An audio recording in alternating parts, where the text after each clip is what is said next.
সৌন্দর্য বাড়ানোর জন্য বানানো এই ভাস্কর্যগুলো এখন নগরীর সৌন্দর্য হারির কারণ হয়ে দাঁড়িয়েছে। জাতীয় দলের ক্রিকেটের খেলোয়াড়দের অবয়বে বানানো ভাস্কর্যগুলোর অবস্থা খুবই খারাপ। তার চেয়েও শোচনীয় অবস্থা টাইগার পাসে স্থাপন করা বাঘের ভাস্কর্যগুলো। রিপোর্ট পার্থপ্রতিম বিশ্বাসের। প্রথম এবং শেষবারের মতো নগরীর সৌন্দর্য বর্ধন করা হয়েছিল 2011 সালে। বিশ্বকাপ ক্রিকেটকে উপলক্ষ করে সাজানো হয়েছিল নগরীকে, কিন্তু সে সময় স্থাপিত ভাস্কর্যগুলো অযত্নে অবহেলায় অনেকটা শ্রীহীন। নগরীর নিমতলার মোড়ে স্থাপন করা 11 জন ক্রিকেটারের ভাস্কর্য বর্তমানে অনেকটা বেহাল অবস্থার মধ্যে রয়েছে। কোনোটির হাত নেই তো কোনোটির ব্যাট নেই, আর লাল সবুজের জার্সিতে ধুলা জমতে জমতে মুছে যেতে বসেছে বাংলাদেশ দলের নামও। এছাড়া নগরীর টাইগার পাস এলাকায় স্থাপন করা 3টি বিশাল আকারের বাঘও রয়েছে অনেকটা দুরবস্থার মধ্যে।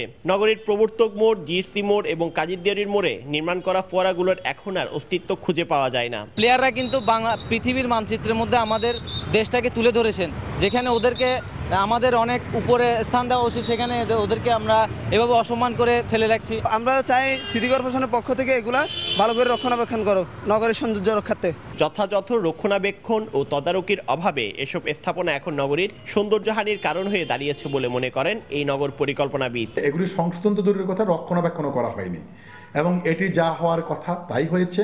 এবং চট্টগ্রাম শহরকে সৌন্দর্যবর্ধন করার জন্য যা করা হয়েছিল সেটি আরো কুৎসিত করেছে শহরকে। যেহেতু এসব ভাস্কর্য স্থাপন করা হয়েছিল আগের মেয়র এম মঞ্জুর আলমের আমলে, তাই এর দায়ভার নিতে রাজি নন বর্তমান মেয়র। উনি হয়তো ওনার দৃষ্টিভঙ্গি থেকে এটা স্থাপন করেছেন। আমি মনে করি যে আমরা কোনো কিছু করার আগে আমার দীর্ঘমেয়াদী একটা চিন্তা করা উচিত।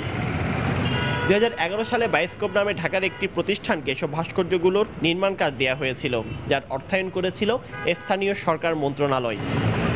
পার্থপ্রতিম বিশ্বাস, সময়।